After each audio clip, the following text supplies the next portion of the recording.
No, yo quisiera agradecer a todo el semillero interdisciplinar, a las personas que están aquí presentes escuchando este coloquio interinstitucional de estudiantes sobre espiritualidad en tiempo de vulnerabilidad. Gracias por la oportunidad. Gracias por permitirme en estas líneas que les voy a compartir hacer parte también de todo este coloquio. Muchas gracias para todos. Quería comenzar agradeciendo. Como bien lo decía la profe Rosa Navarro, la ponencia que voy a compartirles en este momento se llama Espiritualidad, un factor determinante en la condición humana de vulnerabilidad, como una pretensión de promover el retorno a la vida interior y volver a la vida interior siendo una posibilidad entonces de aportar a la propia vida, a la propia existencia, eh, ahí en la determinación que tenemos cada uno desde nuestra corporalidad, poder llegar a encontrarnos, a entrar ahí en esa interioridad y poder aportarle al drama de la existencia humana que en general es a la que llamamos vida. Este, estas líneas que quiero compartírselas, pues forman parte de este escrito que tiene estos 4 punticos. El primero, los lentes de la realidad espiritual del escritor. El segundo, la espiritualidad es la condición humana, vulnerabilidad y fragilidad. Y reparar las heridas de la intimidad, gestionar la realidad a través de la espiritualidad.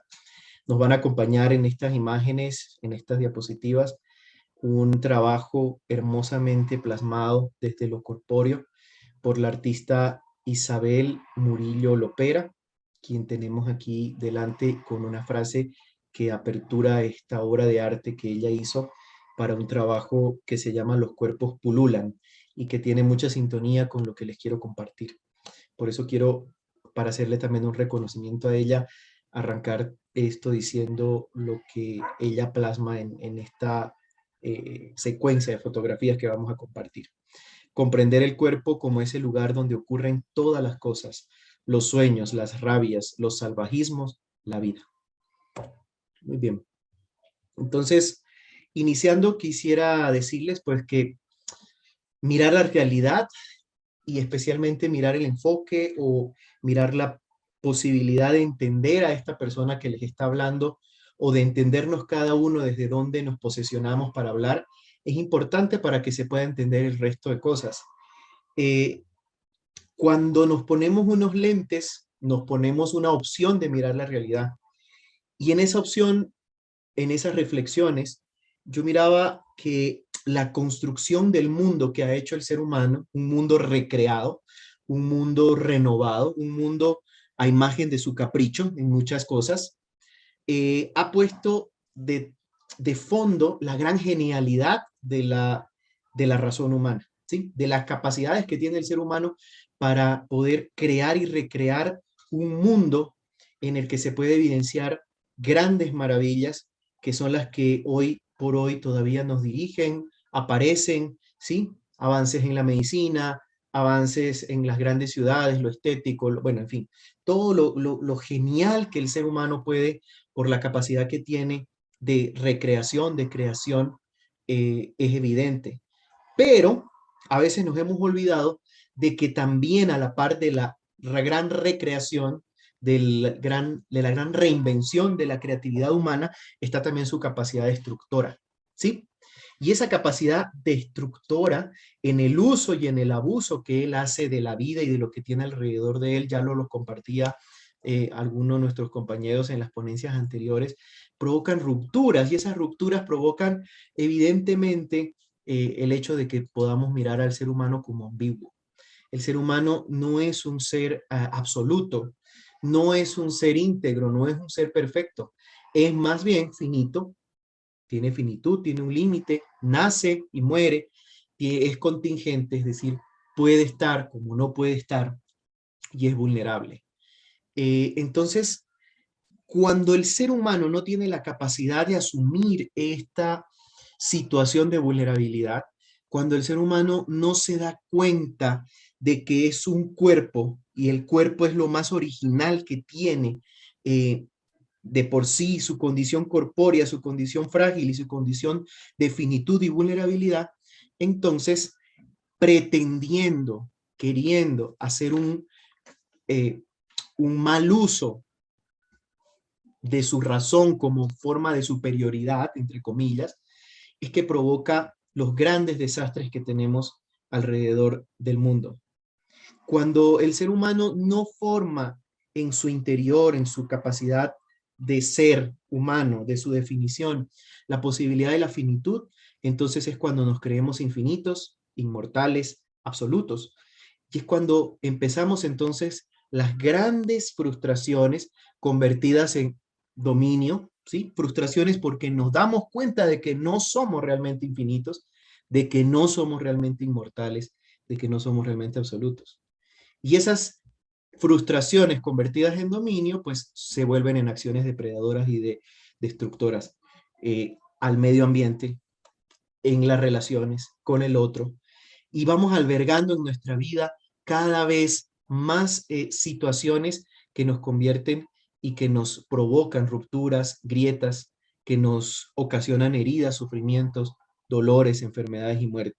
Porque no tenemos la capacidad de gestionarlo, porque nuestra sola intención de decir que somos los racionales, los dueños, los absolutos, los inmortales, no nos permiten entrar y mirar realmente lo que acontece alrededor nuestro, que es solamente finitud, dolor y un contexto en el que probablemente la muerte esté mucho más cerca de nosotros que la vida. ¿Y esto por qué? Puede ser posible que las categorías antropológicas constituidas en el ser humano hayan sido las determinantes para esto.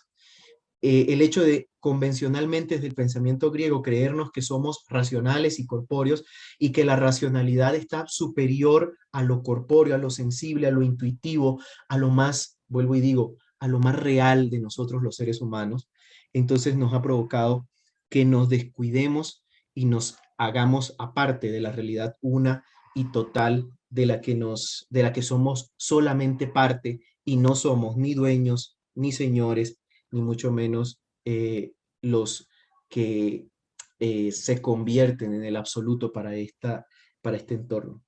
Es entonces que en detrimento de todo eso que les estaba compartiendo, en esta reflexión, volver a lo más simple de la corporalidad, al encontrarse como el uno en componente con el todo, somos y no más que somos parte de un todo, y reconocernos desde ese todo es que puede ayudarnos a entender que nosotros tenemos limitaciones, finitudes y que tenemos la capacidad también de reconocer en nuestra más íntima y original condición el hecho de que puede ser la finitud, la vulnerabilidad, la herida, el sufrimiento, lo más cercano al ser humano. Espiritualidad, ¿qué es entonces? Desde esa postura que este lector, que este ponente les quiere proponer, vamos a ir definiendo entonces qué es espiritualidad. Espiritualidad viene del término espíritu, ¿sí? Todo lo que impregna de vida, todo lo que se encuentra con vida desde lo más interior. Y aquí también hay una situación que quiero como aclarar. Hay dos concepciones de espiritualidad muy marcadas. La primera concepción nos viene heredada nuevamente del pensamiento griego. Espíritu es el neuma, el espíritu es el soplo, el espíritu es el aliento o es el respiro. Esa es una gran concepción que nosotros normalmente hemos tenido y por lo tanto todo lo que viene del espíritu es lo intangible, es lo inmaterial, es lo trascendente, es lo que está muy por arriba. Esa es una concepción muy general y que puede estar definiendo mucho de ustedes y muchos de nosotros nuestro entorno con lo espiritual. Entonces lo espiritual es algo por fuera. Y hay otra concepción, una concepción mucho más fiel al pensamiento bíblico original judío, pero no solo eso, sino también a un pensamiento mucho más de acepciones indígenas de aquí en Latinoamérica, de nuestra Latinoamérica tan olvidada en su pensamiento, tan desprestigiada en sus saberes, que reconoce la ruaj, el espíritu en hebreo, como un elemento vital, es un hálito, ¿sí? Es un respiro. Y note, por ejemplo, que en Aymara, y además en Aymara, heredado también por la cultura quechua de mi país de origen, Bolivia, espíritu lo llaman como el ajayo, y el ajayo es todo lo que anima, toda la fuerza que mueve algo, todo lo que da vida. En Guarayo, otra cultura y otra nación indígena de mi país, Bolivia, de origen, en Guarayo el término así se dice, tiene por connotación que el espíritu es todo aquello que impregna de vida, que ordena todo lo que existe, puesto que todo es espíritu y todo tiene una propia vida. Esta segunda acepción es la que quiero llamar la atención sobre espíritu y ahora espiritualidad. Cuando entendemos el espíritu no como un aliento de afuera, un soplo de afuera, o una respiración que alguien me hace desde afuera, sino es algo interno, soy yo el que respira, soy yo el que tiene el hálito, soy yo el que tiene la fuerza y la vida interior, cambiamos la concepción de espíritu, porque entonces el espíritu está ligado a lo más original de nosotros, que es el cuerpo. El espíritu se forma parte del cuerpo, y ese cuerpo, ¿cómo es? Vulnerable, frágil, finito, ¿sí? El espíritu, ¿qué es lo que hace en el cuerpo entonces? Lo impregna de lucidez, o sea, es la capacidad que tiene el hombre de construcción, de frente a esa posibilidad de destrucción que hay, frente a la muerte, frente a la vulnerabilidad, frente a la herida, frente al sufrimiento que tiene delante, poder transformar todo eso en prácticas, acciones, hacer evidente que el espíritu lo impulsa con su lucidez, con su profundidad a moverse, a buscar sentido, no a dar sentido. Sí, eso es otra cosa que también es interesante notarlo, porque el espíritu es lo que nos ayuda a buscar, y en esa búsqueda se puede pasar uno toda la vida, puesto que el espíritu nos ayuda a estar en constante cambio. Y así configura nuestro ser con la otredad, con la gran capacidad que tenemos de relaciones, puesto que mi vida se encuentra dentro de otras vidas. No soy más que lo que acontece dentro de las otras vidas con las que yo comparto. Y es por eso que, tomando esta situación de espíritu, la segunda acepción, ¿sí? Lo que está adentro, ligado a lo material, a lo corpóreo, que es lo que impulsa y da vida, no lo que espero de afuera, es que entonces estamos preparados para definir espiritualidad. Espiritualidad, desde mi entender, es la manera en cómo hacemos concreto el espíritu en la vida, es decir, es lo real. Mis compañeros conversaban con nosotros hace rato y nos decían algo muy esencial, y es que espiritualidad, lo espiritual, el espíritu siempre se demuestra, siempre es evidente, siempre son prácticas, siempre se debe manifestar en la práctica, en la praxis personal, pero también en la praxis sobre otro. La condición humana de vulnerabilidad, entonces, ¿en qué tiene que ver con lo del espíritu? Pues ya les iba adelantando un poco, y eso es una situación en la que cuando el cuerpo material y físico, ¿sí? Cuando el cuerpo mortal, vulnerable y frágil empieza a evidenciar que debe y necesita de la conexión interior, es cuando la espiritualidad entra en juego, y es cuando entonces se da la oportunidad de que las prácticas que aparecen alrededor mío, hacia la afuera, después de ese impulso de vida que tengo, pueden dar sentido y conjugar lo más valioso de mi vida y posibilitar en mi vida la gestión de mi propia interioridad. El ser humano, cuando logra encontrar su vulnerabilidad y fragilidad, es entonces cuando se da cuenta de que somos seres hechos por relaciones, y esas relaciones son rupturas interiores, son rupturas afectivas. Cuando nos damos cuenta de que somos frágiles, entonces de que podemos ser heridos por el entorno, por las cosas que acontecen alrededor de nosotros.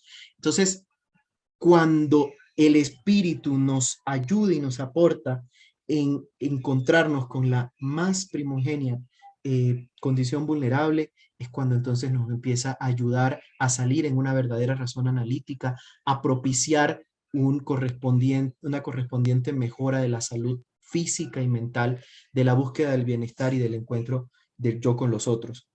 La espiritualidad, entonces, mis queridos que me oyen, es por sobre todo una manifestación de un camino, no una finalidad, sino de un camino que aporta a la existencia. Y ese camino tiene algunas características. La primera es la profunda unidad y conexión con el universo. Me reconozco en un orden mayor que mi propio yo, que mi propio egoísmo, en tres niveles. El nivel físico, pues todo está conectado, todo lo biológico está conectado. Ya nos hablaban hace rato en la ponencia sobre ecología y Ignacio de Yacuria.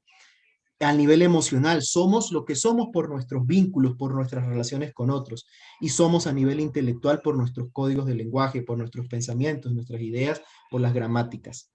El segundo punto que aporta la espiritualidad es el sentido profundo de mi propio vivir, es la orientación que yo le doy a mi existencia, pero una orientación que siempre está comprometida con algo, con alguien que es evidenciable.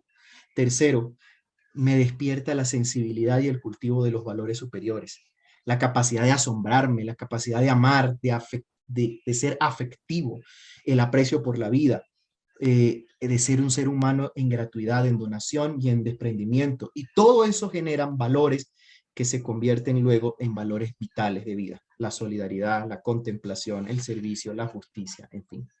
Entonces, cuarto punto, la espiritualidad aporta como un camino de transformación interior.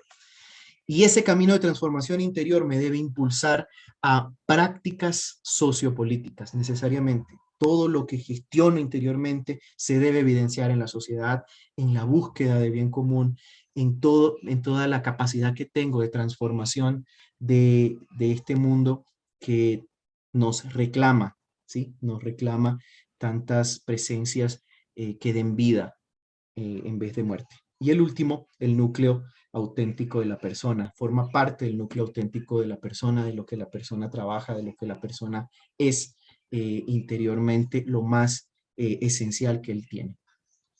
Para poder terminar, la condición de vulnerabilidad transformada por la espiritualidad que me ayuda interiormente a encontrarme, necesariamente repara las heridas de la intimidad, me ayuda a gestionar esa realidad, a poder mirar la realidad de otra forma y así transformarla y así cambiarla y así poder hacer de ella también todo una nueva definición de la vida, toda una nueva definición de lo que el ser humano necesita para poder encontrarse consigo mismo y tener una vida sana. ¿Qué es una vida sana? Mercedes Nazare presenta esa vida sana como un montón de factores que influyen, que se conjugan en el ser humano, en su salud integral y que deben estar en óptimas condiciones. Una buena genética, el buen funcionamiento físico manifestado en nuestro cuerpo, nuestro buen desarrollo del sistema nervioso y cerebral, nuestros vínculos parentales y sociales estables, una propia autobiografía elaborada, ordenada, entendida y asumida, una cultura formativa desde un ambiente sano, un contexto bien leído, el reconocimiento de la época y de la historia donde nos desenvolvemos. Todo ese complejo proceso es lo que hace realmente una vida sana. Y la espiritualidad, desde, desde asumirla en la condición vulnerable, puede ser entonces la manera en que el miembro de la familia humana se reconozca más que simplemente parte de la raza humana, sino que se reconozca como un gran misterio de su propia existencia y que por ello busca vertebrar y dar consistencia a su vida desde la dimensión de la intimidad, desde la profundidad de la espiritualidad. ¿Para qué? Para lograr gestionarse, para saber contarse la verdad, para poder comprometerse de un modo ético, político o religioso, en últimas, para ayudar a la transformación de su realidad y para la transformación de la realidad en la que vive. La dimensión espiritual entonces aporta la gestión de la intimidad como búsqueda de encontrar lo más genuino del ser humano y como fruto de ello poder reparar su realidad. Muchas gracias. Muchas gracias al coloquio, a este primer coloquio Interinstitucional de Estudiantes, Espiritualidad en tiempos de vulnerabilidad. Muchas gracias por la invitación. Bueno, voy a hablar de una carta que el poeta Hugo von Hofmannsthal, un poeta de finales del siglo XIX en la Viena finisecular, pero también en la Viena que comienza, esa Viena industrial que está transformando la sociedad y que a partir de ella pues se está generando lo que Hofmannsthal denomina el ruido, eh, como un síntoma que precisamente iría contra las posibilidades del espíritu, entendiendo por posibilidades del espíritu su integración también, no solo a la vida anímica y a la relación del hombre con las cosas, sino también a algo que es inherente al espíritu, que es el lenguaje. Sin el lenguaje no es posible que se potencie el espíritu, aunque Hofmannsthal va a plantearse la crisis del ruido para tratar de involucrar en su reflexión el problema del silencio. Entonces, la crisis de la conciencia de finales del siglo XIX tiene muchas facetas. Y una de ellas verdaderamente importante entonces es la crisis del lenguaje y del propio pensamiento.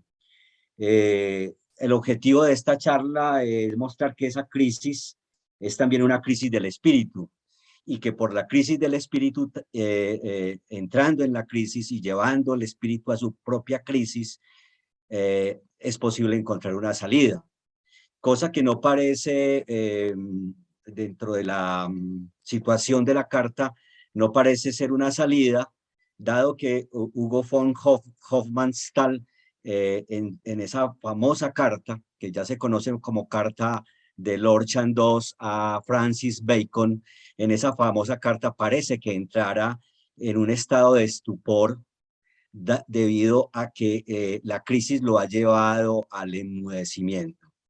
En esa carta dirigida a Francis Bacon quiero resaltar una cosa especial que consiste en lo siguiente: la manera como Hofmannsthal produce esa carta es a través de una situación imaginaria.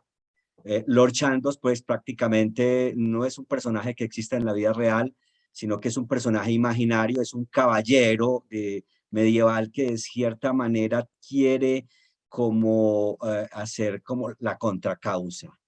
Es decir, al no tener una causa definida, se va hacia una causa que parece perdida, que es la posibilidad de encontrarse con el silencio. Y va dirigida también imaginariamente a Francis Bacon. Todos conocemos a Francis Bacon, o algunos conocemos a Francis Bacon en la filosofía, porque es un representante de un empirismo filosófico que consiste en la idea de que para poder dejar hablar los fenómenos, y nos acerca mucho a la fenomenología, hay que retirarse como sujeto. La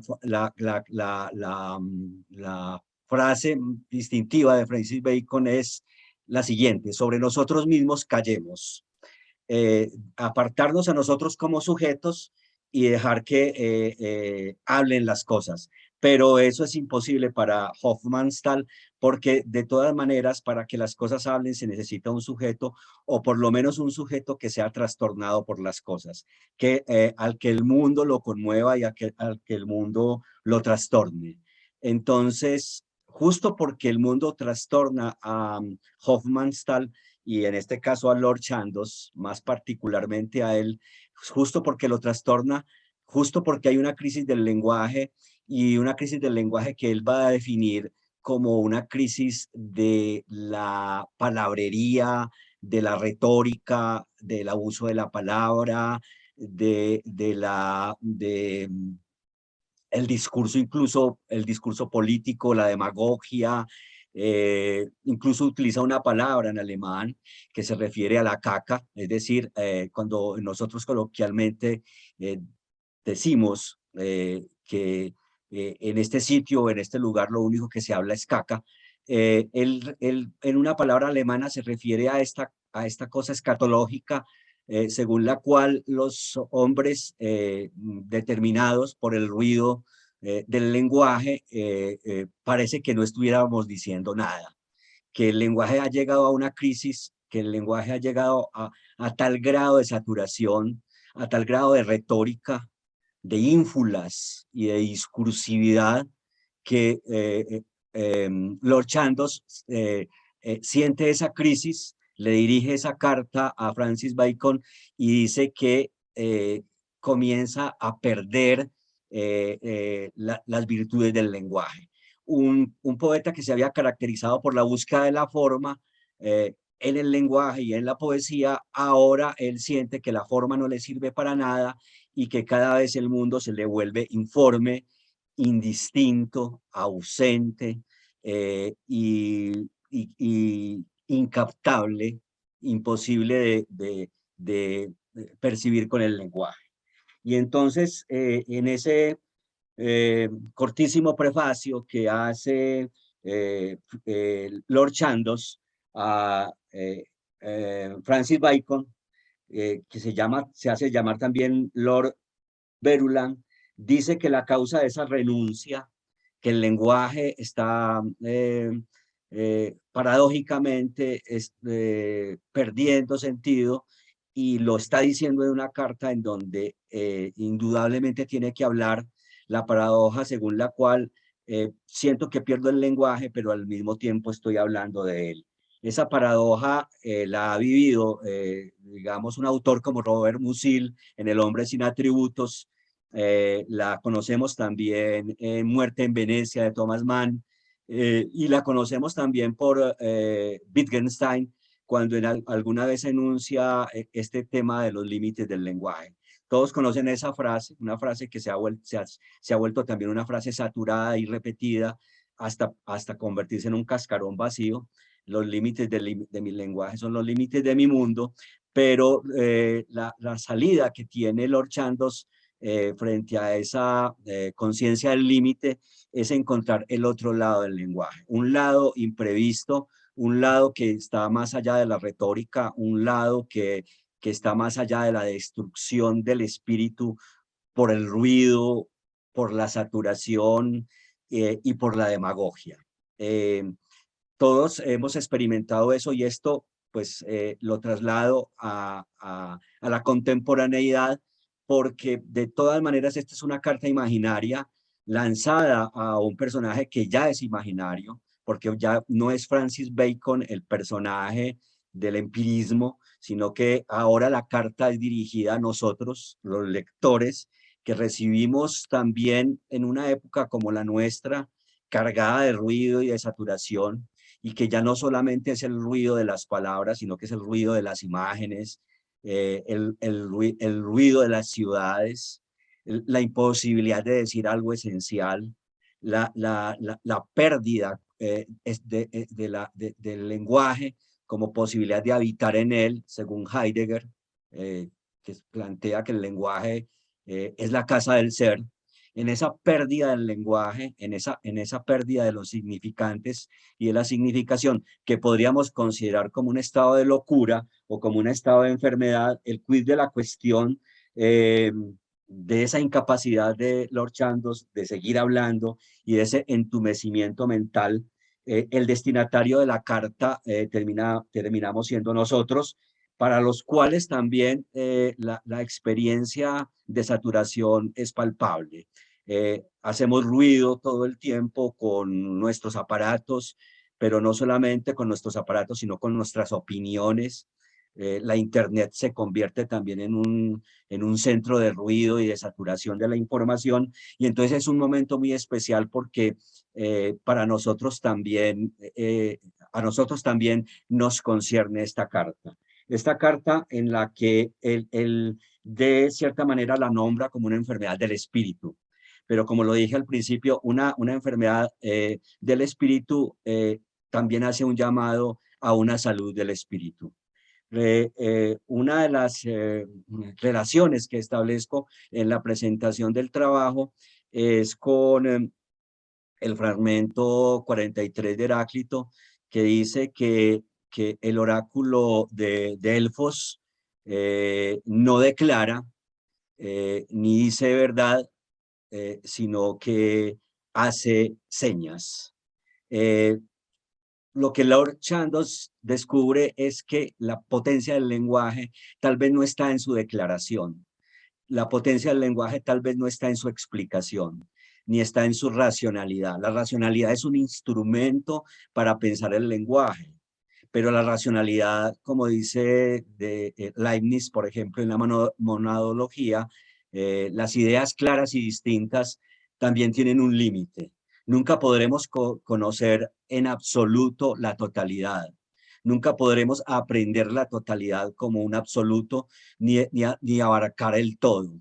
Y en esa sustracción, en esa incapacidad de no pensar, en esa incapacidad de pensar el todo, o en ese no poder pensar el todo, eh, en esa sustracción podríamos encontrar el otro lado del lenguaje, que es el del silencio.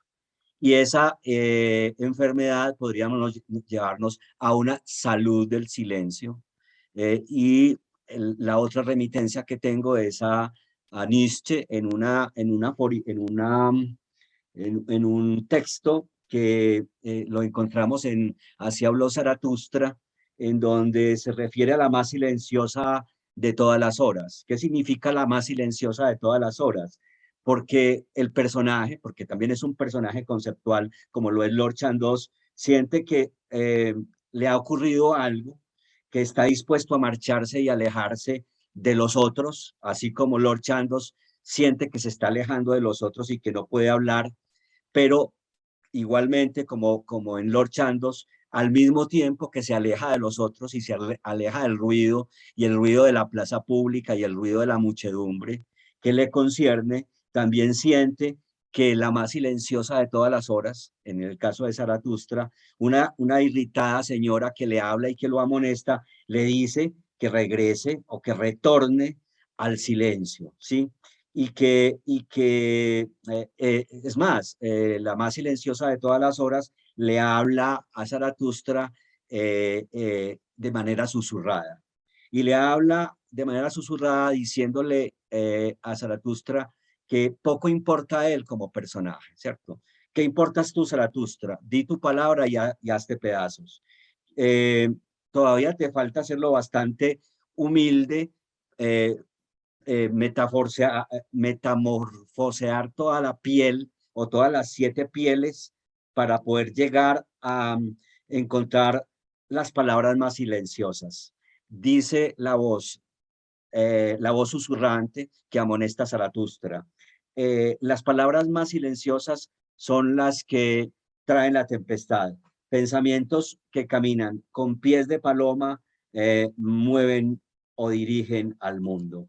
En la carta a Lord Chandos, igualmente, lo que encuentra el personaje es que si las palabras vacilan, entonces, ¿cómo encontrar en esa vacilación de las palabras la insistencia de las cosas, la insistencia del murmullo y la insistencia del silencio? Él siente que ha llegado al vacío, que ha perdido por completo la capacidad de pensar o de hablar coherentemente sobre alguna cosa. Y sin embargo, al mismo tiempo siente que las cosas comienzan a hablarle y comienzan a hablarle de otra manera. Un rastrillo en el prado, unas hojas que caen, un objeto en desuso, la experiencia del viento y todas estas cosas que la naturaleza proporciona a los sentidos para que el lenguaje se refiera a ellas como una posibilidad de nombrarlas y que nos desbordan, es lo que la carta a Lord Chandos expresa. Y en ese sentido, esta carta eh, quiere mostrar igualmente que la increíble precisión de las cosas en la manera como ellas se manifiestan, su forma interior y sus posibilidades de manifestarse ya no necesita de artificios retóricos. Entonces, él concibe en ese momento, en el momento en que juzga con criterio crítico el ruido del mundo, él concibe que él puede encontrar en las cosas que no han sido nombradas y en el silencio de las cosas que no han sido son nombradas la posibilidad de que ellas hablen. Y a duras penas se encuentra con ellas. A duras penas, en lo más hondo y en lo más personal, lo que aparecía opaco y lo que aparecía impersonal, como era el murmullo y el silencio, comienzan a hablarle. Esa es la gran paradoja de Lord Chandos.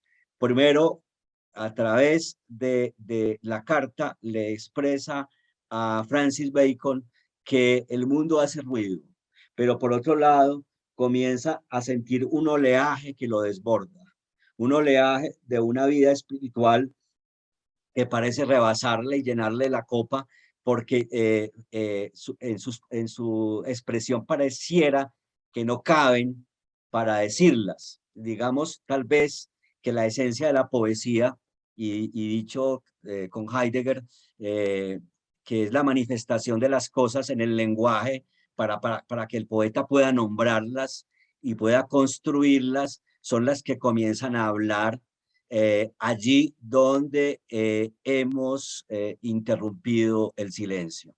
Con la interrupción del silencio, entonces, Lord Chandos ve que la crisis del lenguaje ha llegado a su límite. Él promete no volver a hablar, él promete no volver a escribir. Y sin embargo, en la carta, esas cosas innombrables, esas cosas inefables que están al interior de la poesía comienzan a manifestarse.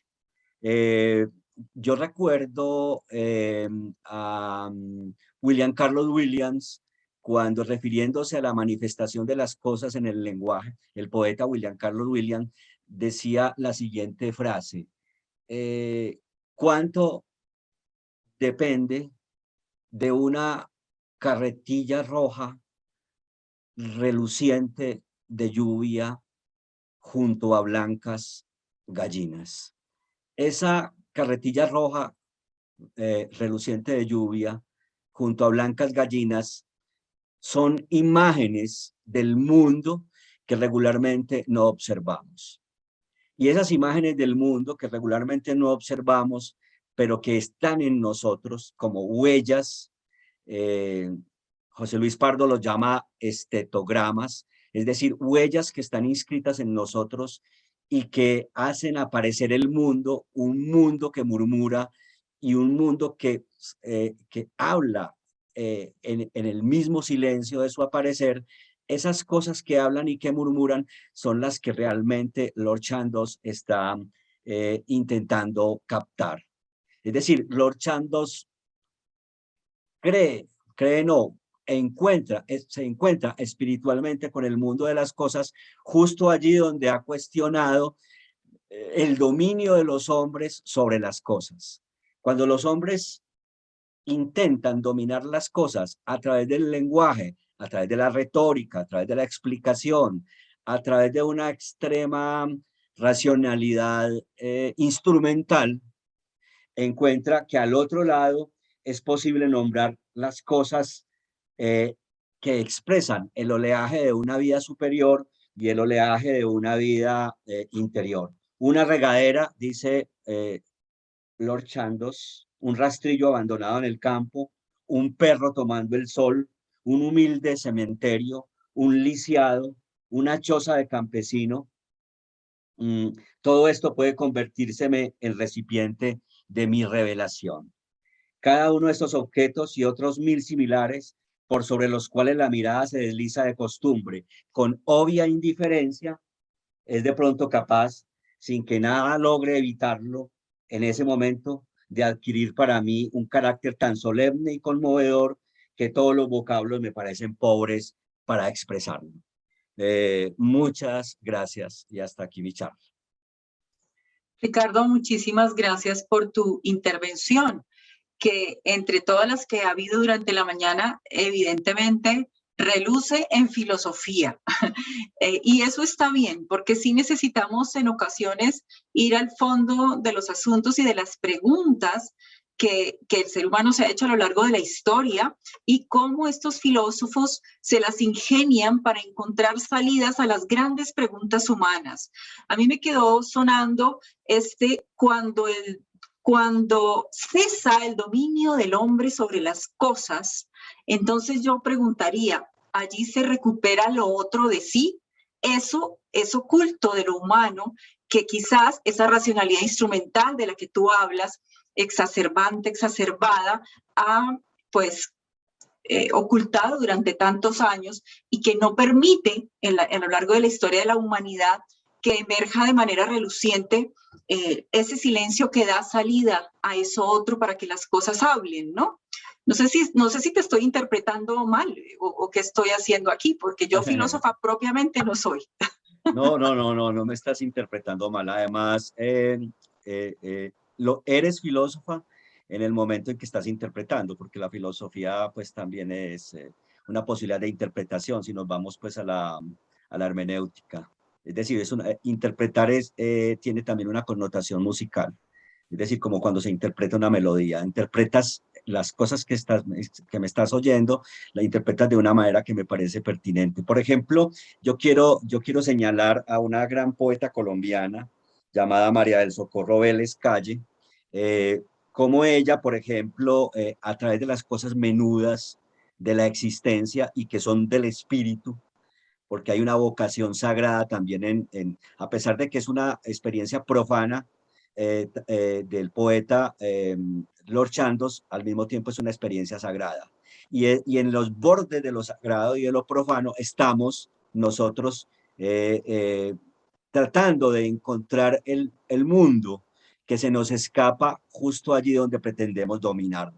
Cuando lo pretendemos dominar, cuando estamos ocupados, cuando hacemos las cosas por una funcionalidad pragmática, con vistas a un fin, con vistas a la utilidad, con vistas al valor de cambio, las perdemos.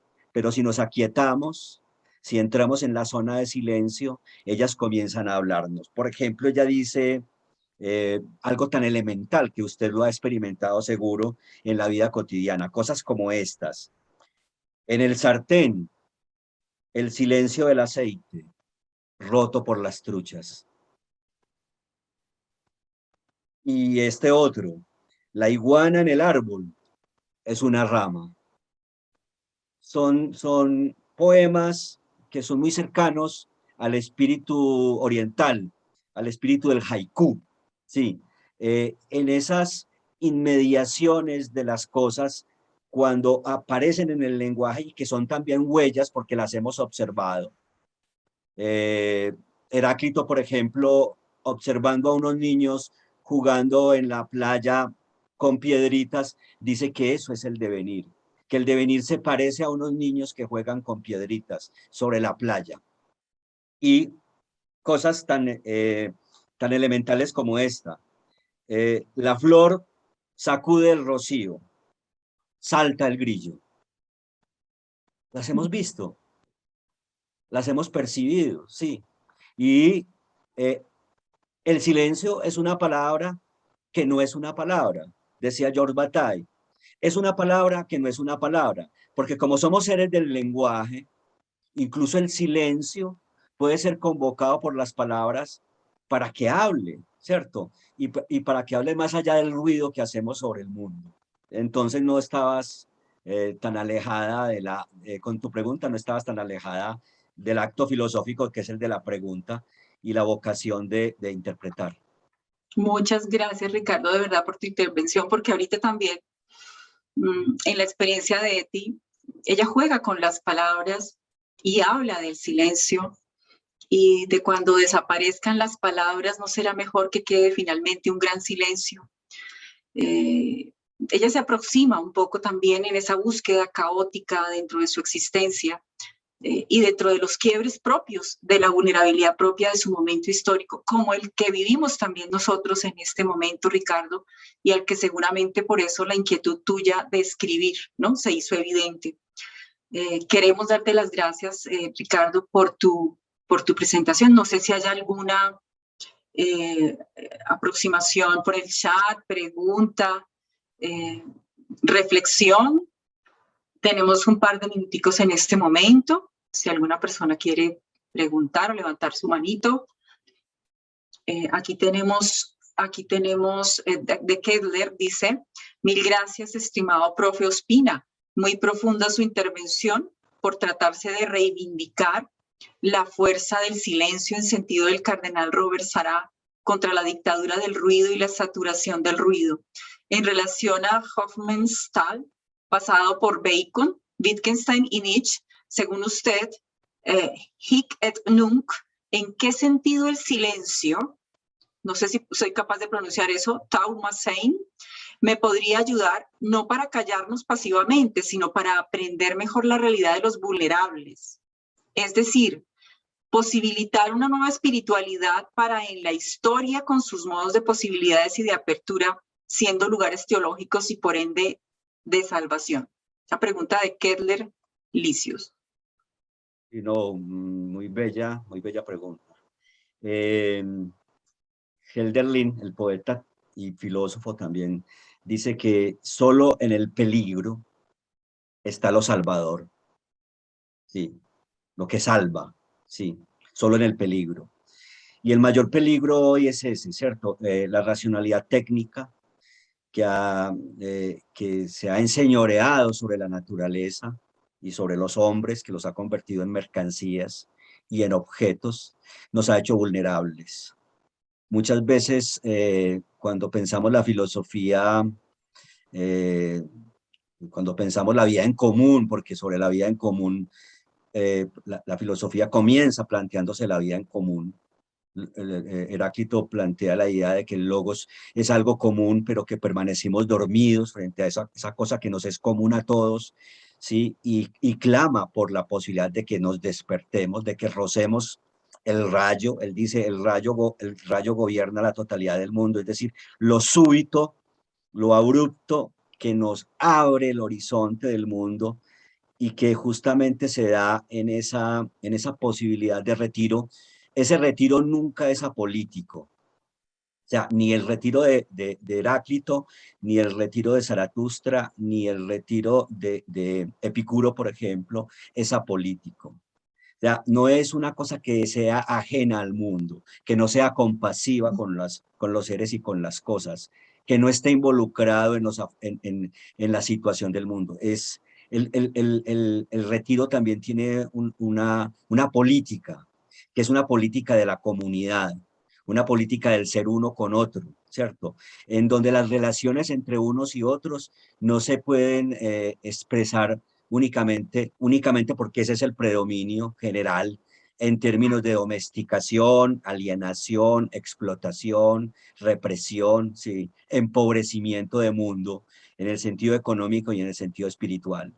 Entonces, somos vulnerables porque somos sujetos a un mundo que nos objetiviza, pero sin dejar de ser frágiles, porque una cosa es ser vulnerable a los poderes establecidos y otra cosa es ser frágil como condición humana. Esa fragilidad es nuestra fuerza. Y esa misma fragilidad de ser es nuestra fuerza, y solo en estos instantes de revelación, los instantes mínimos de revelación, nos reconectamos con el mundo.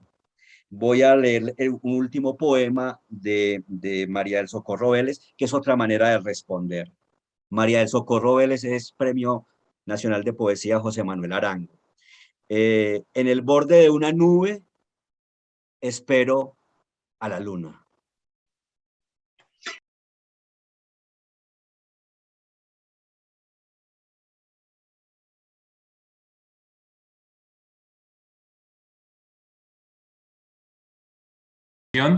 Agradezco pues la oportunidad de participar en este momento, en este encuentro, y pues espero no aburrirlos con mis palabras y más bien motivarlos un poco a la reflexión. Voy a compartir mi pantalla con una breve presentación que tengo. Ahí ya se está viendo, ¿cierto? Sí, señor. Listo. Como bien lo dice la profe Viviana, el éxtasis, una doble consideración de la manifestación en la narración y la vida.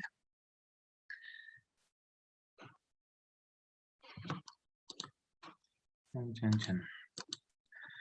Vivo en el lado desnudamente humano de la vida. Vivo en el lado sagradamente humano de la vida. Estas palabras componen la canción Declaración de Domicilio, de Eduardo Meana, quien progresivamente expone el devenir vulnerable como clave existencial del ser humano. Alejandra Pizarnik, por su parte, dice en el poema En esta noche en este mundo, lo siguiente: lo que pasa con el alma es que no se ve, lo que pasa con la mente es que no se ve, lo que pasa con el espíritu es que no se ve. ¿De dónde viene esta conspiración de invisibilidades? Ninguna palabra es visible. El panorama, entonces, con estas dos expresiones y perspectivas se abre. La palabra, la significación, lo interno que se hace externo, pues es una gran pregunta. ¿Cómo son posibles estas variaciones? No es cualquier devenir, no es una mera composición. Lo que sucede en la narración es el proceso de éxtasis del ser humano, entre un plano sumamente personal a un plano dinámico de relaciones. Relaciones que están cargadas de significación, de conflicto, de coherencias y de incoherencias, con cargas unívocas, inclusive también equívocas. El éxtasis se genera cuando la explosión interior intenta vaciarse en los recipientes que encuentra a su paso. Palabras, artículos, sustantivos, gramática creada por la cultura, pero encontrando en ellas unos receptáculos insuficientes. Por ello, con razón, la poeta argentina dice que nunca es eso lo que uno quiere decir. La lengua castra. Este panorama es el punto referencial en el cual el trabajo pretende desarrollarse. Mostrar cómo la narración viva es la que, saliendo del corazón, puede romper las barreras de la ipseidad en un auténtico acto de éxtasis, haciendo posible la manifestación de un rostro. Este salir de sí permaneciendo se plantea como posibilidad de existencia en medio de los cambios abruptos en los cuales los hombres y las mujeres se encuentran concretamente. Enfermedad, muerte, sinsentido y más aún, soledad y dolor. De esta manera, lo anteriormente expuesto, si bien desea explicarse, buscará ser más una motivación para la reflexión. La tesis fundamental que quiere servir de propuesta versa sobre la consideración de la narración como acto de éxtasis del ser humano que posibilita existencialmente el encuentro de los rostros en medio de la vulnerabilidad. Esta propuesta nace del acercamiento al diario de Etty Hillesum, el marco, y pues propongo un marco hermenéutico, que pues lo encontramos en Tiempo y Narración de Paul Ricoeur. Listo. Entonces estaba comenzando con el proceso de la explosión mística, una relectura de la triple mímesis. El marco hermenéutico consiste fundamentalmente en tres grandes momentos. En primer lugar, pues la prefiguración, en segundo la configuración y en tercer lugar la refiguración. Este proceso se enuncia en las categorías propias de la interpretación de los textos. En el primer momento, prefiguración, se considera a la persona antes de ser lector, subrayando las características, condiciones y disposiciones que posee. El segundo momento, configuración, se produce en el encuentro del lector con el texto. Dicho encuentro produce cambios y es fundamental. Ya que incide en dichas condiciones iniciales del lector. El tercer momento, refiguración, es el resultado propio de este encuentro, ya que deriva como una manera nueva de ver el mundo, de concebir ciertas ideas y que es fruto de la afectación producida en el lector por parte del texto. Ahora bien, Ricoeur afirma que, abro cita, El tiempo se hace tiempo humano en la medida en que se articula de un modo narrativo, y la narración alcanza su plena significación cuando se convierte en una condición de la existencia temporal. Cierro cita. Ello puede ofrecer un nuevo nivel de interpretación. Este nivel consiste ya no solo en los textos, sino en los actos vitales y decisivos que ocurren en la vida, momentos dolorosos, felices, en fin, que marcan un rumbo y unas actitudes nuevas en el ser humano. Con esto se puede decir que el hombre y la mujer transcurren su existencia en un medio específico. Ellos lo habitan de manera particular. Sus disposiciones internas, su construcción mental y afectiva inciden en la manera como existen y cómo conciben el mundo en lo concreto de su contexto. El modo de habitar el mundo es el núcleo del primer momento, la prefiguración.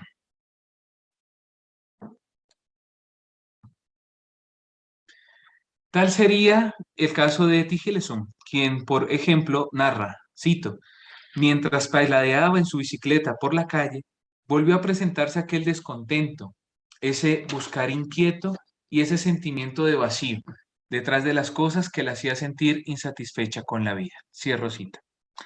El ser humano es vulnerable, ya que está en constante cambio. Además, constantemente su permanencia en la existencia se halla constantemente, valga la redundancia, amenazada. Estos son momentos límites, con lugares y sentimientos y expresiones concretas, que marcan y delimitan los lugares donde la mente, el corazón y la voluntad son conjugadas. Enfrentarse, ponerse cara a cara con estas diversas situaciones es el núcleo del segundo momento de la propuesta hermenéutica, la configuración. El texto ya no es solamente el libro de papel, las gramáticas. Ahora el libro es la propia vida, el libro que contiene los documentos de la propia historia, que es interpelado por más categorías que llegan al texto de la propia vida. Este término categorías, pues entendámoslo como alegoría a lo que sucede al escribir, que se toma pues para entender el hecho de la inscripción de nuevas situaciones en el corazón de los hombres y las mujeres. Muchos autores místicos hacen referencia a este momento como el gran acontecimiento de la herida. San Juan de la Cruz, por ejemplo, lo expresa en el Cántico Espiritual. ¿Dónde te escondiste, amado, y me dejaste con gemido?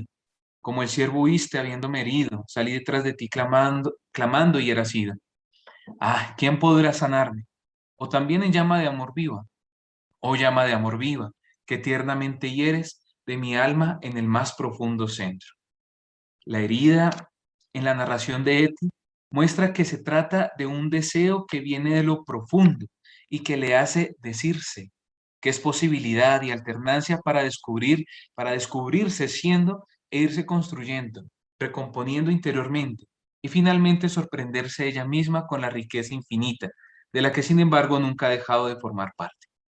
De esta manera se abre la puerta al éxtasis, al salir de sí, cosa que hace en la narración y en su vida.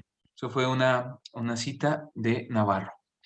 En la experiencia de Etty, para seguir este breve acercamiento, se puede ver cómo la herida se convierte en una necesidad imperativa, es decir, lo asume como deber, como algo que debe asumir.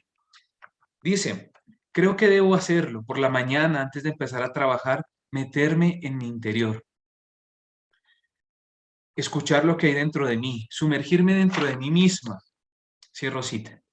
Este hecho la llevó a buscar más dentro de sí hasta el exteriorizar con su propio cuerpo lo que sentía por dentro. Cito, quiero describir este proceso en todas sus fases, cómo la muchacha que soy aprendió a arrodillarse. Cierro cita. Estos diversos acontecimientos son de tal magnitud interna que buscan estallar. Este proceso, más allá de un arrebato ex conciencia, toma la forma de todo lo contrario. Etty señala, por ejemplo, que cito, una gran concienciación porque dispongo de unas intensas fuerzas dentro de mí. Y ahora, a veces tengo que arrodillarme ante mi cama, sin más, incluso en una fría noche de invierno, y escuchar mi voz interior. Cierro cita. Esta conciencia de la voz interior es configurante en el proceso existencial de la vida de Etty. El resultado de esta configuración la hace decir, dos puntos, dejarme llevar, ya no por aquello que viene de fuera, sino por lo que sube desde dentro de mí. Y esto es solo el principio.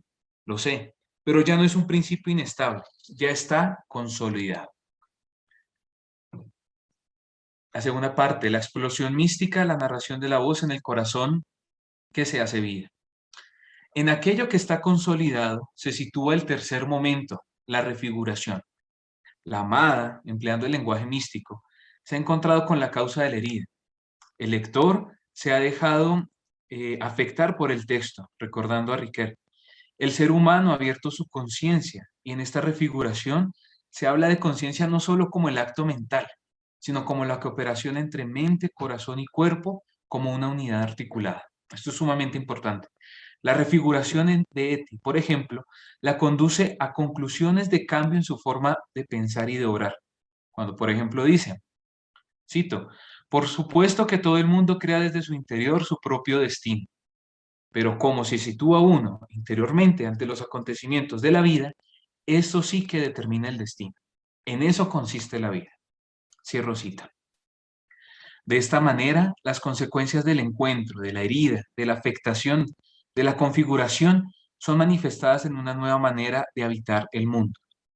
Esta manera de habitar nueva es la consolidación eficaz, en primer momento, y consciente de aquello que se piensa, se siente y se pone por obra. Se realiza de nuevo un éxtasis. La experiencia interna sale de sí para orar conscientemente en su contexto concreto. La armonía interior que sale y se manifiesta en su modo de vivir es el núcleo del tercer momento, la refiguración. Ahora bien, se ha trazado un itinerario. Primero, pues se ha reconocido que el ser humano está situado en unas condiciones concretas, en un contexto, en un ambiente, una construcción interna y profunda. En segundo lugar, se reconoce que existen unos acontecimientos que son configurantes del ser humano, como lo son personas, hechos, marcas, en fin, que ven reflejadas y lo que constituyen a lo que llamamos la herida. Esta configuración en el interior del hombre y la mujer hace que por medio de la concienciación, la cooperación entre mente, cuerpo y corazón sea una armonía que manifiesta en su modo de vida, en su etos. Como muestra de ello, la misma Eti sigue narrando.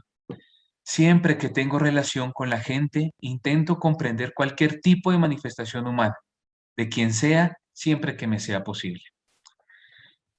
Esta manifestación, si referimos a su misma vida, puede verse en las últimas palabras de su diario. Dice, he partido mi cuerpo como el pan y lo he repartido entre los hombres. Más adelante dice, una quisiera ser el bálsamo derramado sobre tantas heridas. Cierro cita. De esta manera, la refiguración es el momento donde Eti se hace acto extático, porque ella ya no está dividida.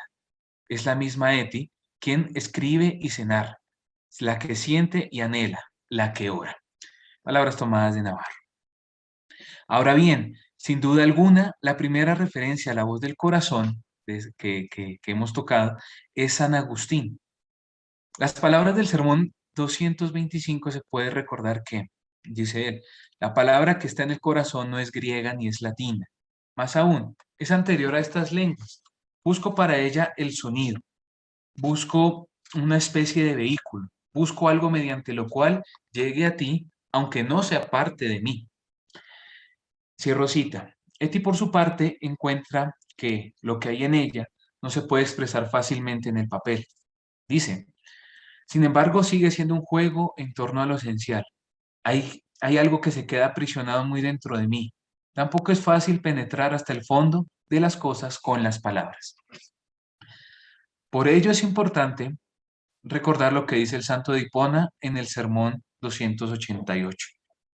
Cito, así pues, en mí, como en el quicio de mi corazón y en la caja fuerte de mi mente, mi palabra precedió a mi voz. Hay una diferencia entre voz y palabra. Antes de que suene la voz de mi boca, ya está presente en mi corazón la palabra. Cierro cita. Es complejo explicar la diferencia entre manifestación y representación, pero se puede intuir que manifestación hace referencia a aquellas cosas que bastan de sí mismas para comunicarse. Representación, por su parte, hace referencia a algo que toma elementos que no son de él para hacerse comunicable. La narración viva se muestra como el juego de las dos instancias, ya que es manifestación. El material de significación no es otra cosa que sí misma, sus experiencias, la fuerza de sus sentimientos, su memoria, en fin, su humanidad. Esto puede vaciarse en las gramáticas, las letras, las frases, pero nunca se va a agotar. Un ejemplo de esto es cuando San Agustín toma la referencia a Dios para hablar de la palabra interior. Al pronunciar Dios, los fonemas no encierran lo que la persona pronunciante identifica en su interior. Ello es infinito. En Eti acontece algo similar. Las palabras se quedan cortas, pronunciarlas no basta. Son una sugestiva invitación a vivir el significado que remite. Esto es tomado del diario. Esta invitación a vivir lo que contienen las palabras narradas hace que éstas no sean carceleras de lo que desean manifestar, sino que provocan una nueva explosión extática, que de manera sacramental, en palabras de Bob, establece, cito, un encuentro que modifica al hombre y a su mundo. Cierro cita. Pues para finalizar, la presente reflexión ha querido llegar a la siguiente consideración. El movimiento de éxtasis se establece en dos dinámicas vinculadas entre sí. La primera como el volcamiento de la experiencia interior y la narración, y la segunda como volcamiento de la significación de lo narrado en la vida de quien ha tenido la experiencia mística. Se puede abrir una puerta de discusión sobre este volcamiento y la cercanía que tiene la palabra como performativa, cosa que es tema de otro espacio. También se puede plantear el tema sacramental desde un plano antropológico de manifestación, ya que son estas las del ser humano que permiten comunicabilidad. Este trabajo ha querido mostrar, en primer lugar, el doble movimiento de éxtasis. Primero, desde la interioridad, desde la propia interioridad de la persona, por medio de la narración. Y segundo, desde la narración hasta la praxis, en la persona de la vida. Este movimiento se ha evidenciado en Eti, mujer que posee unas condiciones concretas de vida, es herida en un momento determinado y esto la lleva a modificar su existencia. Segundo, este proceso ha querido comentar desde la propuesta de Riquet en un plano antropológico, prefiguración, es decir, las condiciones de Eti antes de iniciar el diario, por ejemplo, configuración, momento de la herida, aquella búsqueda interior, y refiguración, unidad interna de Eti estableciendo nuevas maneras de ser y de actuar. Por último, más que formular unas condiciones definitivas para explicar las dinámicas místicas del ser humano, se ha querido invitar a la reflexión sobre el movimiento extático como manifestación del movimiento interior a través de la narración y las formas de vida, siguiendo las palabras de Eti. Cito, y con ello cierro. Hay que estar dispuesto en cada momento de la vida a cambiarla por completo, a empezarla de nuevo en otro sitio distinto. Cierro cita. Muchas gracias.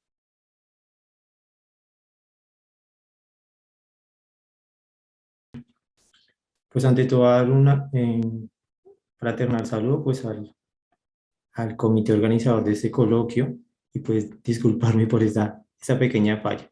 Entonces pues vamos a iniciar con esta breve reflexión, como ya lo decía la profesora Viviana, se encuentra en torno a orar, ¿no? Yo he venido desarrollando una lectura del diario de T. Gileson en clave de oración y precisamente la ponencia que quiero compartir con ustedes el día de hoy gira en torno a identificar algunas claves espirituales que pueden contribuir a generar una experiencia de oración que sea significativa, pues en tiempos de vulnerabilidad y sufrimiento. Creo que ahí ya se ve mi presentación.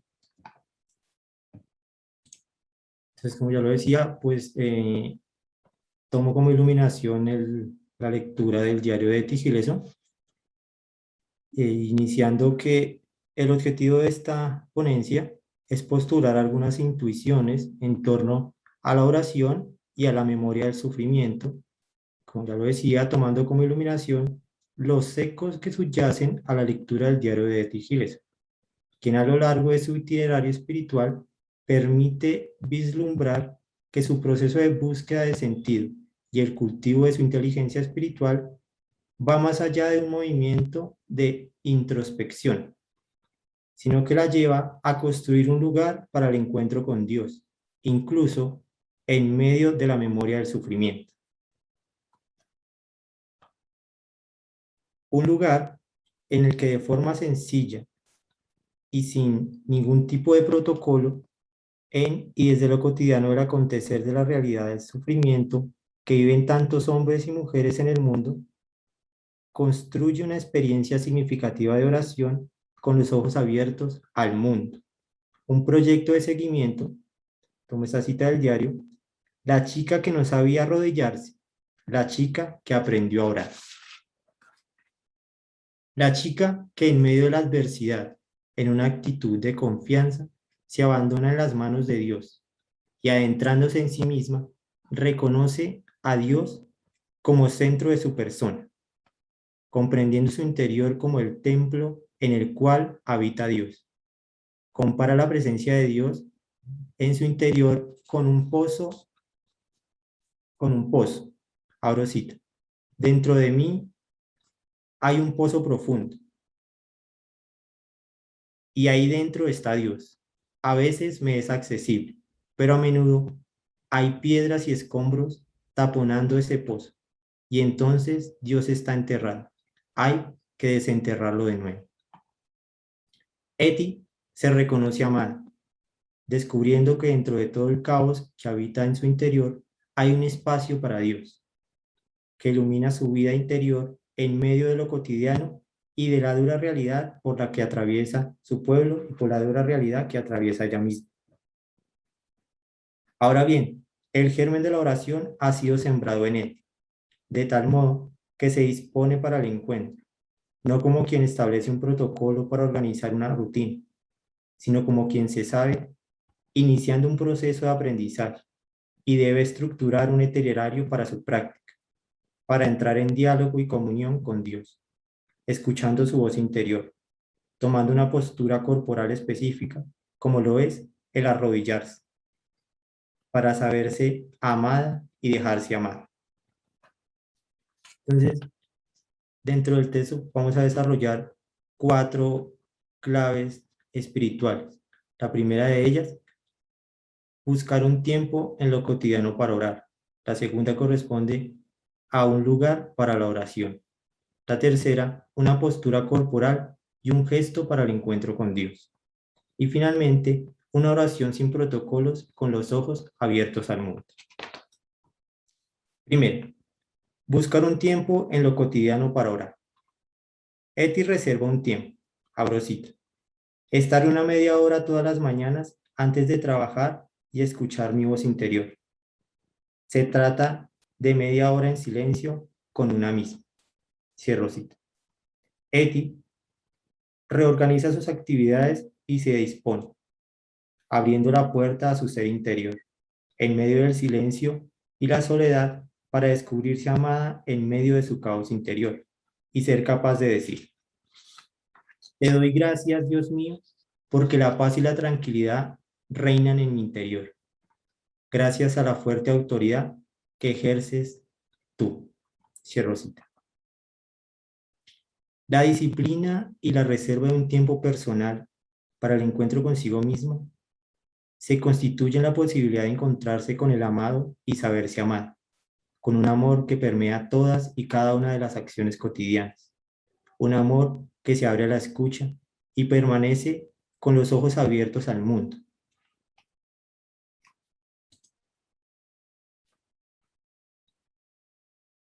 De tal modo que la vida interior no ha de perder el contacto con la realidad de sufrimiento, sintiéndose llamada a estar en un constante hacer memoria del dolor y el sufrimiento.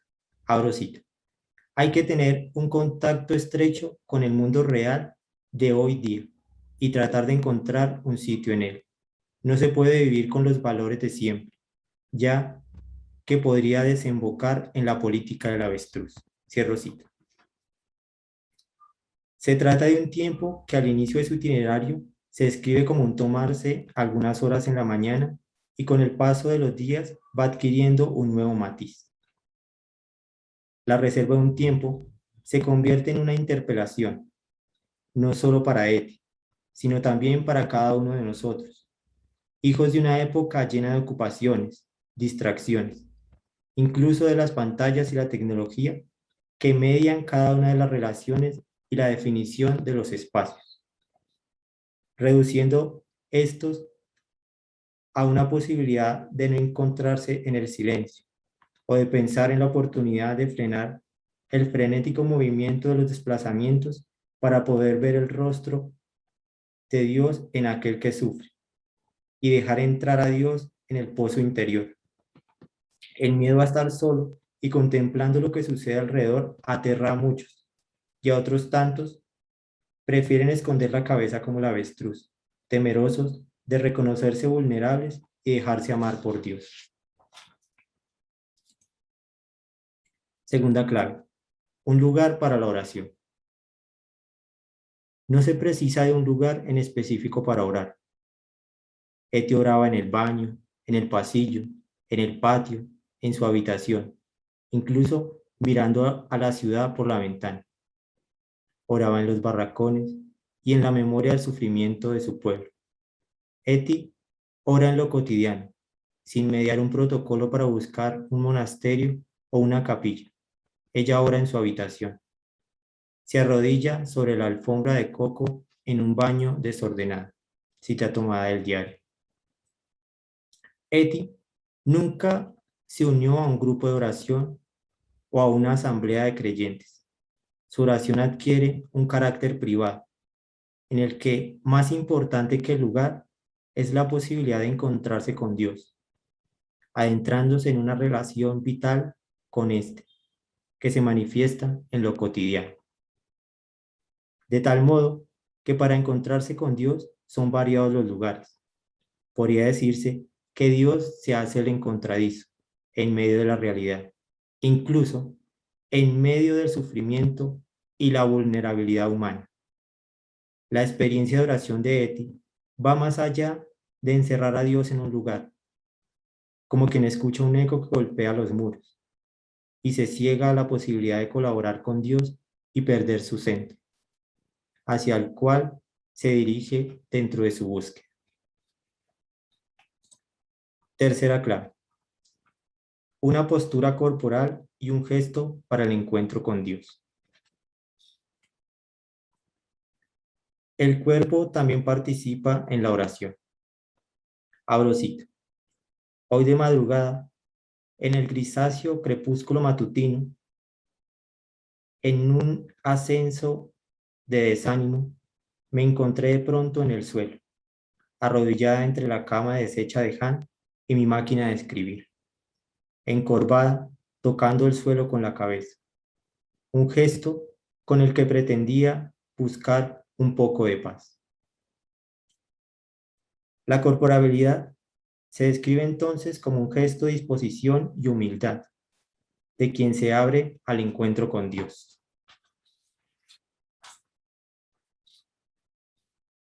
El cuerpo posee su propio vocabulario, de tal manera que arrodillarse se comprende dentro de esta reflexión como un signo de humildad y de reconocerse y saberse amado. De igual forma, al realizar una lectura del diario de Eti, se observan otras posturas mencionado el 1 de julio de 1942 dentro de su diario. El cuerpo contribuye a la búsqueda del encuentro con lo trascendente. Cada postura es una manifestación del estado de ánimo en el que se encuentra el orante. Esto subyace a la posibilidad de considerar que muchos hombres y mujeres, al igual que lo hace nuestra maestra de oración Eti Sileson, oran en lo cotidiano, incluso sentados frente a sus escritorios. Otros prefieren hacerlo mientras escriben o hacen algún tipo de desplazamiento, como lo puede ser realizar ejercicios físicos. Otro gesto que se perfila es el de saberse guiado, y en este caso guiada, por la mano de Dios, mostrándose obediente a cumplir su voluntad, en una experiencia de oración significativa en la que con Eti se puede decir: cógeme de tu mano, Te acompaño obedientemente, sin resistirme. No rehuiré nada de lo que me llegue en la vida. Lo asimilaré con todas mis fuerzas. De tal manera que tomarse de la mano de Dios conlleva confianza, para así poder enfrentar las situaciones de sufrimiento que se dan en lo cotidiano de la realidad de cada ser humano. Cuarta clave. Una oración sin protocolos, con los ojos abiertos al mundo. La memoria del sufrimiento orienta al ser humano hacia la solidaridad, a darse a los demás, hasta el punto que el sufrimiento y el dolor de los otros se conviertan en el propio dolor. Abro cita. En este mundo destrozado, los caminos más cortos entre un ser humano y otro pasan por el alma. Cierro cita. La apertura al otro es manifestación de conversión y sinónimo de que Dios está ahí en medio de los vulnerables, en medio de aquellos que sufren. Ante el sufrimiento, Eti, renunciando a ser un yo solitario, que se podía desentender de toda la situación que estaba viviendo, decide ser un nosotros, que se hace amor y esperanza para los hombres y mujeres que sufren, de tal manera que el amor de Dios la inunda en medio de la precariedad de la situación, en medio de la muerte y la desolación. Eti se propone ser un bálsamo para tantas heridas. Aun cuando sus fuerzas se vieron disminuidas, se mostró solidario, se supo vulnerable, pero aún así quería ser una luz en medio de la oscuridad. Quería ser una manifestación de Dios en medio del horror. En medio del sufrimiento de su pueblo, Dios se hace presente. Podría decirse que no es el hombre quien clama a Dios para que lo libere del sufrimiento, sino que es Dios que le pide al hombre que haga una experiencia de bondad y crea en él. De tal manera que Eti se deja tocar de forma definitiva por su voz interior, por aquel que habita su interior y la transforma, la ilumina y le permite ver el mundo con ojos abiertos al mundo. A tal término de poder decir con Eti: hay una cosa que se me presenta cada vez con mayor claridad. No eres tú quien puede ayudarnos, sino nosotros quienes podemos ayudarte a ti y al hacerlo, ayudarnos a nosotros mismos. Esto es todo lo que podemos salvar en esta época y también lo único que cuenta, un poco de ti en nosotros, Dios mío. Cita tomada del diario.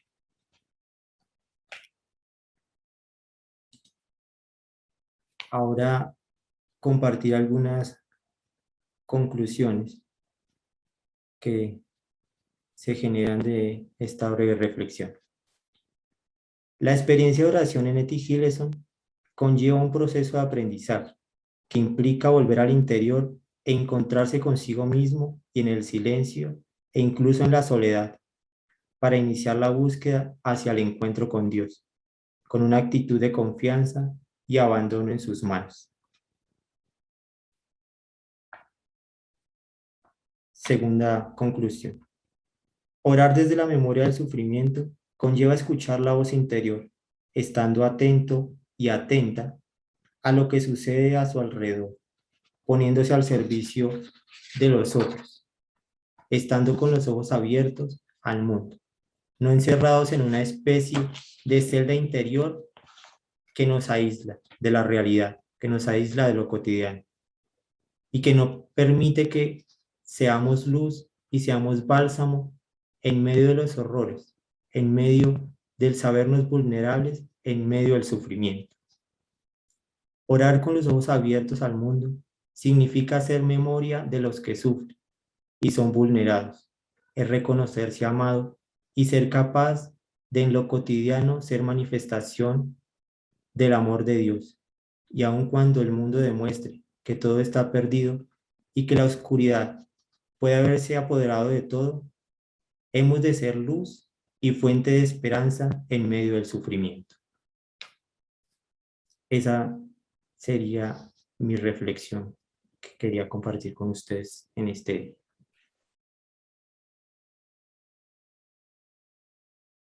En esta tarde.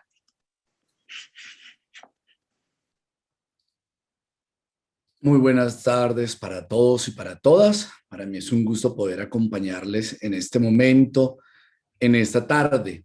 Como bien lo señalabas, bueno, primero que todo, gracias a todos por permitirme estar aquí.